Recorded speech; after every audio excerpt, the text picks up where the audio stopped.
Okay. Hello. Welcome, everybody. We are back once again to another Market Open. Hello. February 7th. What is up, everybody? Martin, Surrey, Glitch, Geist. The day Amit isn't 2 minutes late is the day he has been replaced by aliens. I feel like I'm not 2 minutes late on the if I feel like I'm usually here at 9:20, usually. So I'm here today. Pile Carret 18 morning, ding ding, Stevie Stone, wake your ass up. Ahad, what's up? Vincent, better late than never. Yes, I'm here. Kane, Cameron, Ramu, Jason, Maro, Alvarado. The crew is back and we're ready to open the market. Tashi Wangal, it's a great name. Good morning. Arshad, what's up? Ray, what's up? All right, everyone, we've got a lot to talk about. We've got the market open. First of all, how's everyone's one day? One day. How's everybody's Monday? My Monday was tough. Honestly, this entire weekend has been pretty tough, but nonetheless, it's been all right. I been in a little bit of a funk, but that's okay. We're gonna make it through. Let me just tweet out market open. Let me put this on Twitter, and then we'll get started. Nonetheless, we are here. We are ready to go. Sometimes the only way out is through. It's a great quote that I love. That's the quote of the day. Sometimes the only way out is through. I forgot who said it, but it is a famous quote. Sometimes the only way out is through. You got to just go through it. All right, we got a lot to talk about. We have Pinterest earnings. We have Google's new competitor. We have Palantir potentially working in Turkey that I'll probably do a video on later. There's been a lot of stuff. It's Tuesday, sir. Oh, it's Tuesday? I thought today was oh man, it's Tuesday. Loved it. Loving the daily cowbell. Vitaly's a great counterpart for you. Thank you, Josh. I'm glad you enjoy it. Pet sitting for a week, Amit. Wow. Okay. I hope the pets are cute. Do you need anything, mate? No, I'm okay, Glitch. It's just stuff, personal stuff, life stuff, just stuff that everyone has to deal with in their own respects. So getting through it. Miyoko, good morning. Good morning. Jennifer, what's up? What's up? Thank you for being here. All right. So let's talk about the first biggest thing that I want to talk about, which is Google has responded to Microsoft. Google has released Bard AI. We're going to look at Sunder's tweet thread about this. Apparently, Bard AI is exactly like Microsoft's ChatGPT, but it's built on better language training models. And as a result of that, it is more sophisticated. In 2021, we shared next-gen language plus conversational capabilities powered by our language model for dialogue applications, otherwise known as Lambda. Coming soon, Bard, a new experimental conversation powered by Lambda. So it seems like Google has been working on this for a while. I think in the past month, they got their engineers to go into overdrive to really get this out into the market now that they saw what ChatGPT can do. A lot of these companies, they don't really think for themselves, right? They see how consumers want this, so they replicate this. I mean, YouTube Shorts, Instagram Reels, it was a replication of TikTok because they saw TikTok worked. So they had the data and the tech. Now they just needed the ultimately go-to-market strategy to get this out there. And as you can see in the short little video, it's ChatGPT. I mean, you ask it a question and boom, what new discoveries from the James Webb Space Telescope can tell my 9-year-old about, and you get an answer versus search results.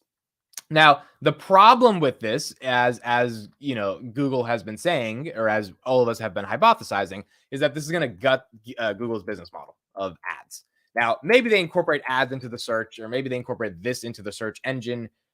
There's ways to do that, but at the end of the day, it's not the same thing, which is why it's a little bit different for how they're going to try to implement this at scale.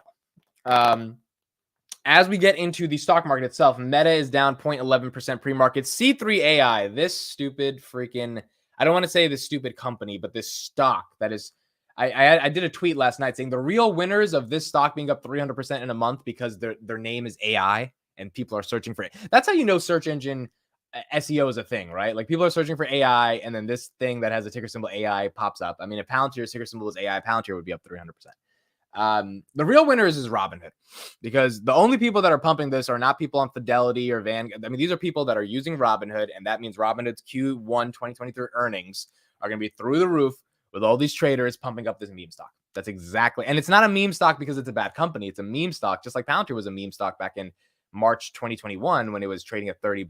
Like it's just, that's not reasonable. It's just, it just didn't make sense. Tesla's up 0.75%. So, I mean, look, C3 AI might be a phenomenal candidate to short. However, it could keep pumping because AI is still really hot. And if it keeps pumping, then it's going to be one of those shorts that is going to get you burned. Do I think it deserves to be worth, $30 a share? Probably not. Probably not. But would I short it? No. I also would be a little bit scared to short it. Palantir 831, pretty much flat pre-market. Google up just a little bit pre-market. Apple down a little bit pre-market. Bitcoin 23,000 up 1% in the pre-market, even though Bitcoin doesn't have pre-market. And Amazon down a little bit in the pre-market. Morning, Baidu announced their version as well. Yes, Baidu, the Chinese version of Google, has also announced their ChatGPT Bard competitor for their Chinese citizens because, of course, China can't not have their own version of ChatGPT. So you've got that going on. It's just, the AI war has begun. The AI races have started. And it's going to be really interesting to see where exactly things end up and how exactly things end up playing out. Which companies ultimately end up taking the cake here. BP earnings. Oh, BP earnings came out? Oh, hold on. Let's check. Oh, I want to talk about Pinterest earnings as well. So Pinterest earnings, they were down on revenue by quite a lot, down on MAUs by about 1 million. Oh, wow. BP earnings are amazing. So Pinterest earnings, Pinterest is a stock I'm looking into more as a visual search engine. Is there a moat? I don't know. I do think there's a little bit of a moat there developing, but can't fully say yet. BP definitely has a moat. BP profits more than doubled to 23 billion euros in a year. Climate change target missed. Energy bills doubled. Well, 23 billion. 23 billion a year. Wow, 23 billion in profits, bro. That's not revenue, that's profits. Let's go to BP stock. Goodness gracious. That's not bad. Admit you managed to fix your camera problem from overheating. Kinda, not necessarily. To an extent. It's like better now, but it's not perfect. I think there's still another setting I can take it to. It would reduce the quality, but it would stop the overheating. BP is up 4% in the pre-market. Their dividend yield is 4% as well. So it's up 4%, which is not bad for a divvy stock, and its dividend yield is 4%. Let's look at the max on BP. They hit 75 in 97. They IPO'd in 1980, and currently they are at $37. So it's been one of those value stocks that has always had reliable gas outside of 2008 when they spilled all that crap into the gold foil. Wow, look at this. 2020 was $13. Wow. Obviously because of the COVID stuff. And now it's at 30. What is their market cap? $100 billion market cap on BP. Okay. Well, if you're a BP shareholder, congrats to you. Does BP work with Palantir? Yes, they do. That is also true. Pinterest is a terrible search engine. Okay, Felicia, I agree with you because you are in the age demographic and gender demographic of people that use Pinterest or that supposedly use Pinterest. Yeah, it's funny because 450 million people kind of disagree with you. They love using Pinterest. Pinterest is their thing. So it's interesting. Now, Pinterest, I thought Pinterest would have had better earnings. I mean, I've used Pinterest before and it's not the best for me, but there's a lot of people that like Pinterest. And so I was really surprised. I mean, they beat on earnings per share. They missed on revenue badly, but the market definitely did not show them any love. I mean, let's go to pins right now. They're down 1.4% pre-market. Google has been said to be the main acquisition candidate to get rid of Pinterest. I don't think the DOJ would allow Google to buy Pinterest. Pinterest is a $18 billion company. If the DOJ thinks of Pinterest as a search engine, they're not going to let Google buy them. If they think of them as a silly little photo app, then maybe there's a shot. But it's definitely a prime. PayPal was supposed to buy them at one point, and that did not materially happen. But I use it for marketing, but it's ads heavy. Do you buy ads on it, Felicia, at all? Do you think the ads have any value buying it? Because, I mean, the ads are very good intent, right? Like on Pinterest, because people are clicking to search to find this stuff. So from what I understand, the click-through rate on the ads is better than most places, but it is also just like a visual search engine that doesn't, really excite people to that extent. All right. Well, it's 9:30 a.m., February 7th, 2023. You know what we've got to do. We've got to do it because the market stops for no one and is now open.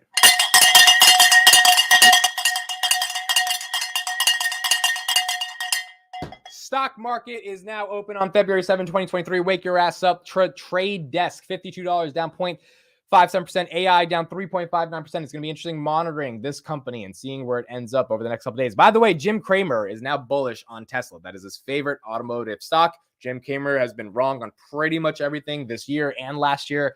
So I would not be happy about that if I was a Tesla shareholder, but who knows? Maybe this time he's on the right side of history. Amazon down 1.2%, Tesla up 0.3%. Tesla basically flirting with 200 now, up almost 100% in the month. Absolutely insane. Enphase now at 225. Robinhood earnings come out tomorrow at 1046.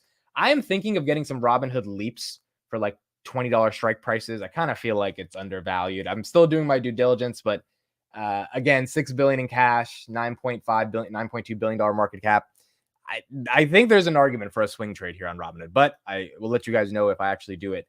Not fully committed to doing it yet. Meta Platforms at 185, down a little bit from the pre-market. Apple at 150, Google 103, SoFi 732. So SoFi still declining from its highs of like 830 or whatever it got to. Palantir at 827, Bitcoin 22, Arc Innovation at 42, down from 43. Bed Bath & Beyond, this stock got to 565 at its peak. It's down 43%. It's one of those stocks where you understand the FOMO, but you don't act upon it. I think that's another lesson I've learned from the Dogecoin days. It's like, look, I get the FOMO, I feel it, but I'm not going to capitulate to it because there's just no reason to try to make money in something that's just stupid. NASDAQ 11,888, S&P at 408. So S&P down, Spotify down just a little bit. Snapchat 12. Wow, Snapchat's up from $10. That's not bad. Snapchat at 12. Nvidia 213, absolutely killing it. Intel $28, down heavily from 37. Teladoc at $30. Teladoc has been relatively flat. I mean, if you look at Teladoc, it's been pretty flat for the past. Yeah, look at this. I mean, it got to a low of 21, but after that, it's just been kind of stuck in the 30 to 34 range. So Teladoc's there. Shop 550. Kathy sold some more Shopify yesterday. Again, I hope she's rebalancing, but if she's not, then, looks like Tesla's having another great day. That is correct. Pinterest is the social network that doesn't make you feel bad. Yeah, I mean, to me, Pinterest is more content versus like social. There's no comments and friends and stuff like that. But it's just like pictures at the end of the day. And if you're not really looking for like home decor and stuff like that, I don't know how useful it is. At least you learned your lesson a bit. Many still don't. Getting lured to fast money. Yeah. Look, just because Dogecoin, had its little run doesn't mean Bed Bath & Beyond and C3 AI aren't going to have the same faith that it has as well. So it's not worth doing it. LAC. Okay, Chris says to look at LAC. Lithium Hammers. Wow. That's up 14% on the day. Wow. 23 to 26. Interesting. Market cap 3 billion. The price to sales is 413. What the heck? So why is this one up? Is this this got memed or they announced some news or something? Lithium, huh? Interesting. Or is it like more demand for car, whatever it is? Interesting. Pinterest is much more than home decor. I know. I'm generalizing. It's not just home decor, but when you look at their earnings, you would think it's only home decor because it's like they haven't made money. Pinterest has not made money in 10 years. I mean, they lost $94 million last year. So I think they'll get to profitability within the next year, but they just can't make money. I mean, with Pinterest. They got a favorable ruling. Interesting. Well, the court can definitely affect stocks in that respect. You can share boards with other people on Pinterest. I have planned parties that way or worked on renovations. Yeah, and that's a lot of this. It's almost like sharing a playlist on Spotify, right? Like it has a lot of interest and stuff, and the more playlists, the more boards there are, the more content people can see as well. Let's take a look at billionaire Ron Barron. He is talking about inflation. Again, this guy invested in Tesla when they were pretty much nothing. Let's listen to what he has to say. Investor Ron Barron, the chairman and CEO of Barron Capital, is here with us this morning. According to Morningstar Direct, the Barron Partners Fund retail share class is ranked #1 out of more than 2,100 share classes since its conversion to a mutual fund nearly 20 years ago. We want to welcome Ron. And Ron, it's great to see you this morning. Thank you for being here on set with us. Great to see you and great to see you. Great to see you. So let's talk a little bit about what's happening with inflation, what's happening with the economy as an investor, how you kind of add all of that up and figure out how things go from here. So every morning, 6 to 7 o'clock, I work out and I watch you on television. And it's really entertaining for me. It doesn't make me change how I invest, but it is very entertaining and it's nice to see the service you're providing to people and how it makes them aware of why stocks are going up and down in the short term. And so the big thing, the big picture I take away is that I started Barron Capital in 1982. And since then, there's been 1 year where the news was good. 1 year, 1989. That was the year where they took down the wall between East and West Berlin, and we thought there was going to be a peace dividend and everything's going to be fine. 1 year. And all the other years, we have pandemics and wars and inflation and panics and crashes, everything. And what happens? The stock market is 800 when we start, and it's now 33,000. So 41 times. We've done much better than that, but 41 times in the face of all this terrible, terrible news. And so I watch every day, and what it reminds me of is when I was in 8th grade, I was at Wanamassa Grammar School, where there were 3,000 people in the community, and Asbury Park had 25,000 people. And so we were graduating from Wanamassa, where we had 40 kids in our class, 2 classes of 20, going into Asbury Park High School, where there's 2,000 kids, 500 kids in a class. And the teacher tells us, the guidance counselor comes in to give us a lecture.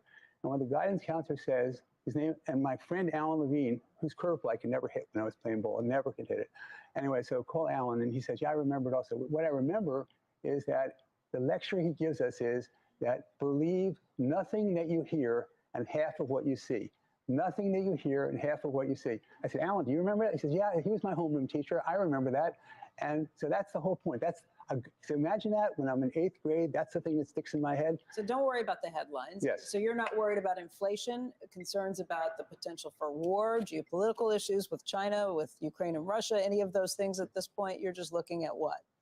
I believe that inflation will always persist and always has persisted, and it's a very large part of our economic model.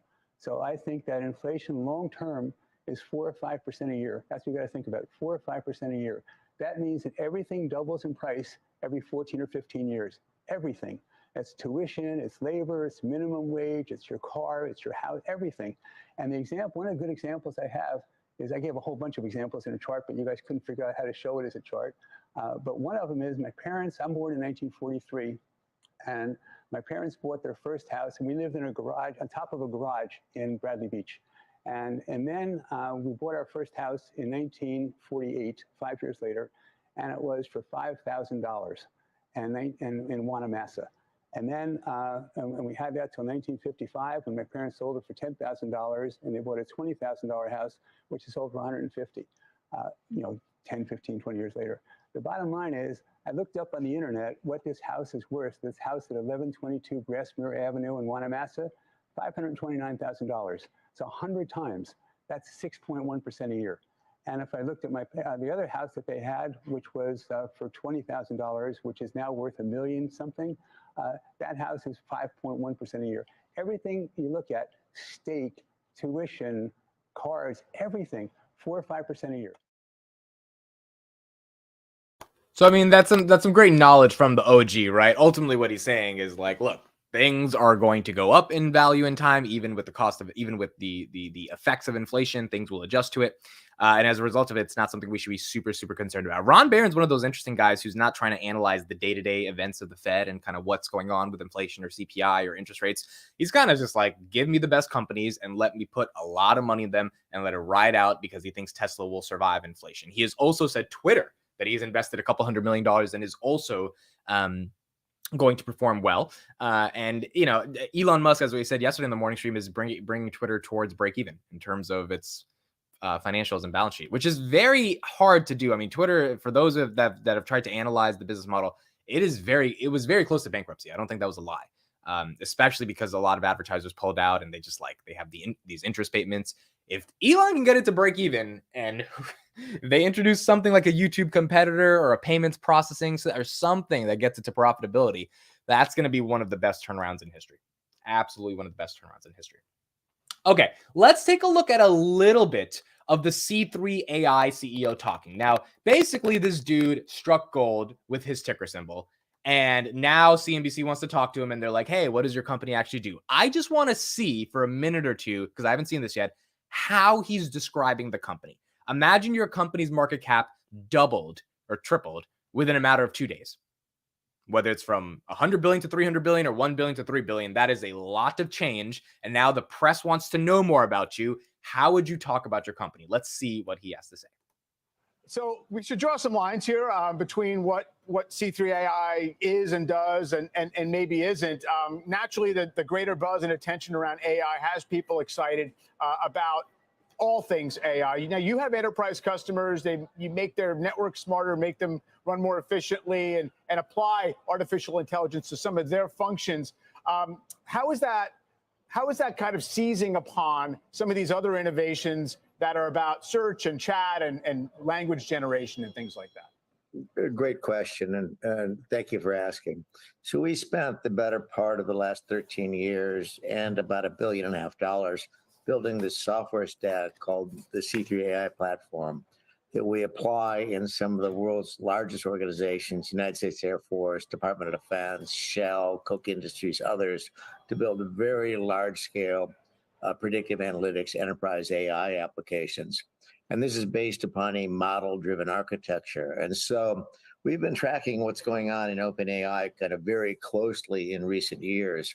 And we're uniquely positioned to take advantage of that, not so much for ChatGPT, but what we are doing with the C3 AI generative AI, which is what all the buzz is about, is combining the C3 AI platform, basically the Google search user experience model, natural language processing, generative AI, okay, and reinforcement learning to fundamentally change the human-computer interaction model as it relates to these enterprise applications, be they CRM, ERP, manufacturing, demand forecasting, supply chain management, fraud, what have you. So we're kind of uniquely positioned to take advantage of this great explosion that we're seeing in generative AI for a very, very practical, real.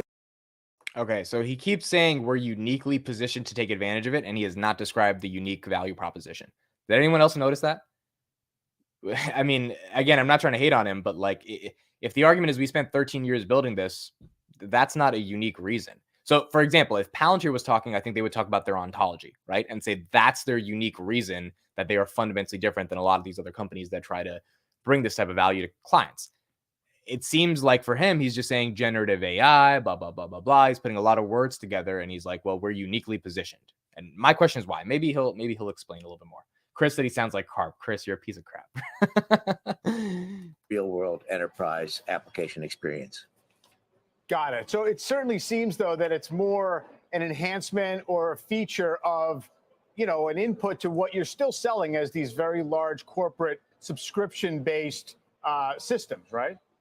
Yes, it allows, whether we're dealing with the chairman of the Joint Chiefs of Staff or a corporal on the flight line, whether we're dealing with the CEO of Bank of America or a teller or a Bank of America customer, they're all using the same human-computer interaction model. And it's a natural language interface using something that looks like the Google search engine. Again, it searches, these generative pre-trained transformers have basically crawled the entire web of the enterprise, be it DoD, United States Air Force, or Bank of America, and making these answers instantly available, to whether it be the account holder, whether it be the branch manager, or whether it be the CEO of Bank of America. And so it is a fundamentally new, it is a breakthrough in the user human-computer interaction model. So I guess what he's talking about is when you're searching for something in your enterprise like software, you can search for something almost as if you're searching on Google, but within the enterprise, which is like a pseudo enterprise search engine for your data. That's kind of what I'm getting from that, which is, it's fine. Does it deserve to be up 300% in the month? I don't know. That's, I guess, for the market to decide. And well, retail has been very happy with how the market has decided, because I think retail is the market in this case. Nonetheless, I mean, for those that are feeling FOMO on it, at the end of the day, if I don't expect C3 AI to continue to stay at $30. I mean, like at some point, cash matters. Your profits matter, your revenue matters, and this whole generative AI, whatever he's talking about, that's not enough to justify to the market.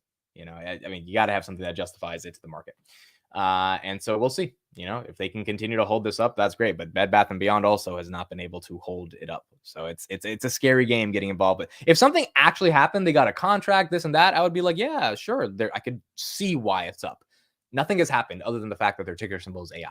And so it's very important to just be a little cautious here, because this is the shit that like really gets people hurt when they just, randomly jump into this stuff.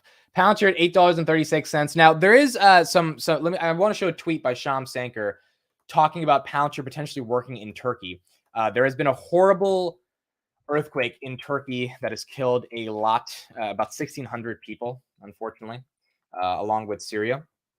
And Sham Sanker actually responded to someone talking about, hey, could Palantir be used right now in Turkey? And again, these are kind of the moments that Palantir is prepared for and that it steps up for, in a moment. So someone said possible offering to help Turkey with satellites after the earthquake. They said, I'm sure it would help to identify ruined buildings, better distribute resources, identify collapsed roads for evacuation, probably many other ways. Sham says, we are on it. Also, Turkey government officials DM me directly, Meta Constellation and Foundry are ready. So when he says we are on it, I'm assuming his team is looking into it. He also responded here. He's tagged some of the Turkey officials. He says, can we help with community-wide relief coordination platform, prioritizing recovery operations to maximize lives saved, managing donation supply chain coordination across government plus NGOs? I mean, that's pretty cool. Now, I think the tagging of them is not really how he's trying to get their attention. I think that's just kind of for show.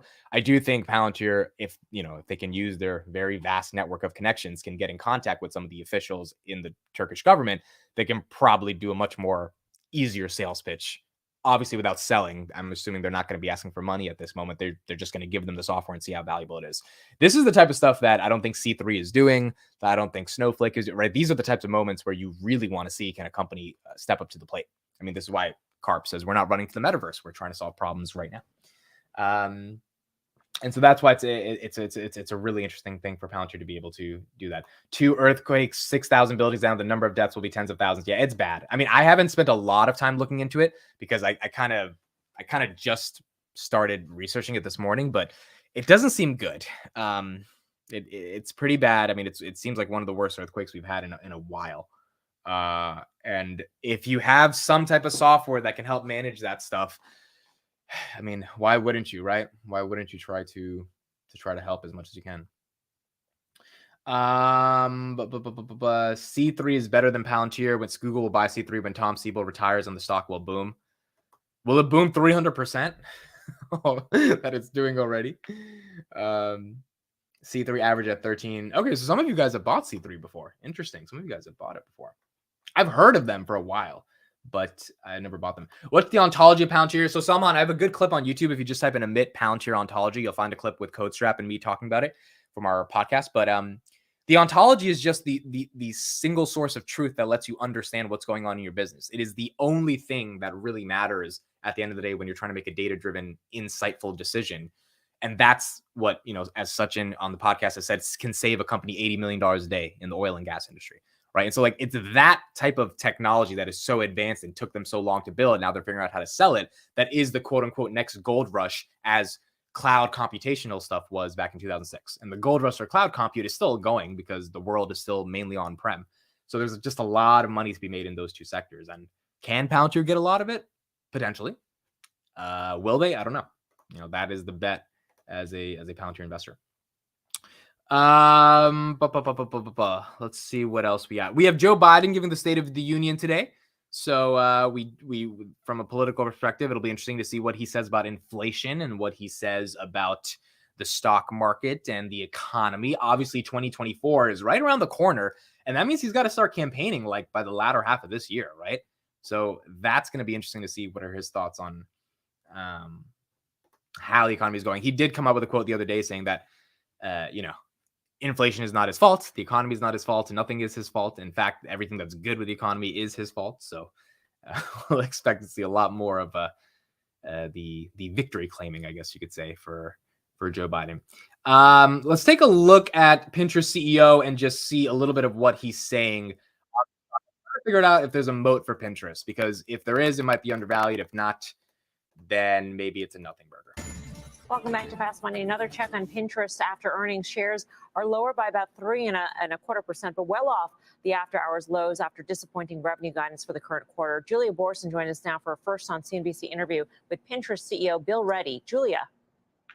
Thanks so much, Melissa. And Bill, thanks so much for joining us fresh on the heels of that earnings call. I want to start off on the factors that are really pressuring the stock and after hours trading right now. And it really seems like it's not just the revenue disappointment that it didn't grow faster this quarter, but the guidance for the first quarter that's weighing on the stock right now. What is it going to take to reaccelerate revenue growth? Well, we feel really great about the quarter that we had. If you look at our revenue performance, we delivered 6% growth on an FX neutral basis, 4% on a reported basis, which is right in line with our guide of mid-single digits. As you look at us versus the ad market broadly, certainly, there's a soft ad market out there, and there's a lot of choppiness in the market. But while many players are experiencing year-on-year declines, we're actually managing to grow. So I think if you assess us on a relative performance basis, we're performing quite well. And the progress that we've made in returning to user growth, double-digit engagement improvements, our ad supply growing at 15% plus, with improvements in our ad platform around measurement, and our growth coming from really discerning advertisers that are seeing more and more performance from our platform. I think that bodes well for the future. So while there's a soft and choppy ad market right now, I feel really great about what we're doing to set up for the medium and long term, and the fact that even in the near term, we're finding our ability to fight through a lot of choppiness in the market and growing faster than what many of our peers said would be growing. But Bill, you did guide to low single-digit percentage growth in the first quarter. Analysts had been expecting 7% revenue growth in the first quarter. So how much of this is about a weak ad market, and what are you seeing in terms of your outlook for the ad market this year? Yeah, I think in the near term, certainly everybody's experiencing, softness in the ad market. So I think that's true in the near term. What I'm more focused on is how we deliver performance relative to others and bring through the unique full funnel nature of our platform. So, one of the reasons I came to Pinterest is that it's quite unique, both in being a positive place on the internet, as well as having tremendous commercial intent on the platform. So the progress that we're making in getting users' ability to connect with that commercial intent, to move from intent to action, and then giving advertisers the ability to meet those users in those moments where they haven't decided what to buy yet, but have a clear intent. We're seeing really good progress on that, and I think it's why you see us outperforming peers now, and what I think sets us up well to continue outperforming. That is one of their main arguments, right? It's all about the intent to buy. I want to actually look at some of Pinterest numbers on Stock MVP. This is the free version that I got from our good friend Tom. So we see revenue at 2.8 billion, net income at 96 million, total liabilities. So they have about 580 million in debt, total assets 3.9 billion, free cash flow 440 million, which is down 40% in the year. Yeah, I mean, look, they're putting up $2.8 billion in revenue, which is not bad. The problem is when you compare it to the other advertising companies like Meta and Google, I mean, like, it's nothing, right? 2.8 billion is like literally it's just nothing. So what they've got to show to the market is that not only user growth, but that the quality of revenue based on the advertisers actually getting return for their money is just way better than everything else that they have, right?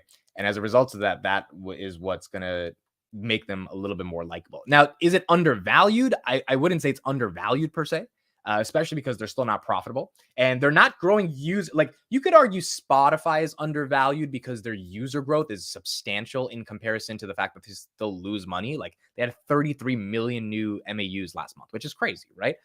Pinterest, I think, barely added 2 million. So if they don't have Spotify has a monetization problem. Pinterest has like an engagement problem of getting people to even care about the product in the first place. Spotify doesn't have an engagement problem because obviously music is very engaging. So you're going to always have people to use the product, but you just can't make any money off of it, right? So different businesses that have different problems. Pinterest and Etsy should merge. What is the market cap of Etsy? I want to look at Etsy right now because I've actually been looking into Etsy a little bit as I've been going through e-com stuff when I was looking at Shopify. Etsy's a very interesting company. I have a friend who's actually thinking of selling some of her stuff on Etsy. Etsy's at 18 billion. Let's look at the chart on this. Etsy went public in 2015 at $20, ran up to 307. Wow.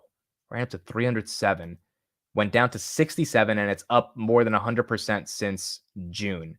June and October were just crazy bottoms in 2022. And now it's at 143. And then if we compare that to Pinterest market cap is what?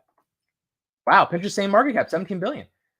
Interesting. Yeah, one could argue. Well, obviously they can't buy each other because at the moment they would have to take a lot of debt to buy each other, one or the other. But could you imagine Pinterest being incorporated into Etsy? Like all these Etsy sellers have Pinterest as like this like machine they can just use.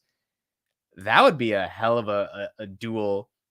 Have two companies ever merged together without buying each other? They just like merged together. I feel like this has happened before, right? Like, what if the Pinterest CEO and the Etsy CEO are like, hey, we should make a new company called Petsy or some shit, and they just like, let's just combine into forces. That'd be interesting without like an acquisition. I don't even know if that's a thing, but that would be interesting. You have to log in to view anything on Pinterest. I hate it. Yeah, I mean, look, most of these platforms, they need to get their user numbers up, so they need to make you log in, or else they're not going to let you get the content, which is the sad part. Is Pinterest a thing outside of the US? I would argue yes. I mean, they have 450 million MAUs. There's only 350 million Americans, so I would argue they have to have international users. It's probably not a lot, but you know, they've got to have some.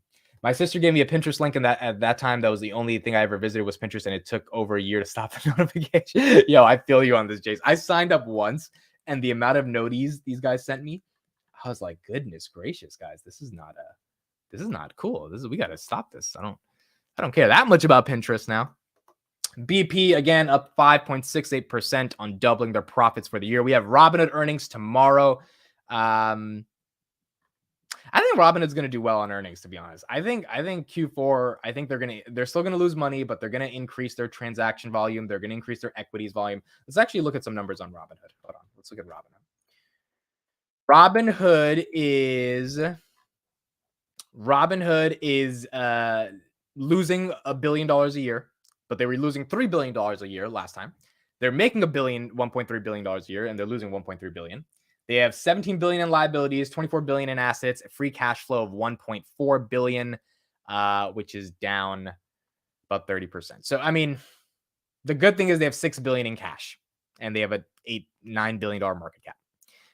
They have a short interest of 7.33%. Interesting. That's a bit high for Robinhood. Obviously, Robinhood's been treated as a meme stock from a lot of people, but. Oh, you mean Goku and the JNAP merge? Imagine if FTX bought out Robinhood. Yeah, I forgot. Sam Bankman still has his 10%, his 7% ownership. I wonder if they liquidated that or if they put that in a trust or what they did, because that's like worth $400 million right now that he could get access to, kind of, in some capacity. Have you ever thought of doing a monthly recap of your holdings, Amit?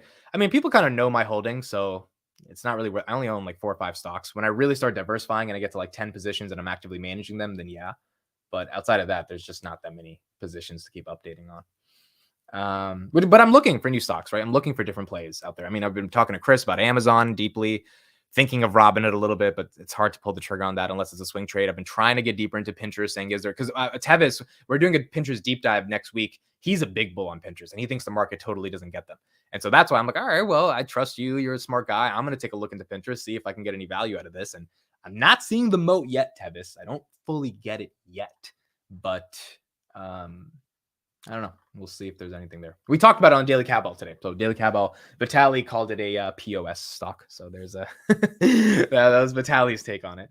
I think there is definitely a moat in terms of the user base. I don't know if there's a moat in terms of the actual ad business. And the ability for them to scale that ad business. Robinhood short is due to fund shorting ARK Holdings. That's a good point. That's a great point. I forgot ARK has. Let's look at this up right now. This is the last thing we'll do. Let's ARK Holdings. Let's look at how much they have in Hood. I actually want to see this. I haven't looked at. Actually, let's look at overview of our holdings, because I haven't pulled this up in a while. Let's pull this up right now. Let's pull this up. Powell is giving a speech today as well. I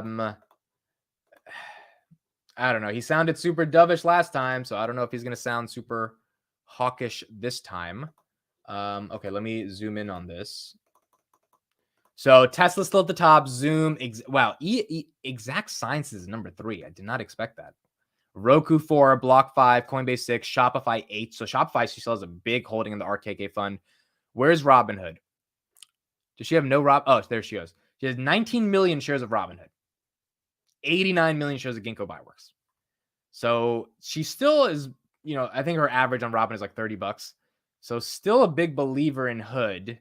Coinbase is up there. Block is up there. Shopify, Teladoc, Twilio, CRISPR, Intel. She has a lot of ARKG stocks.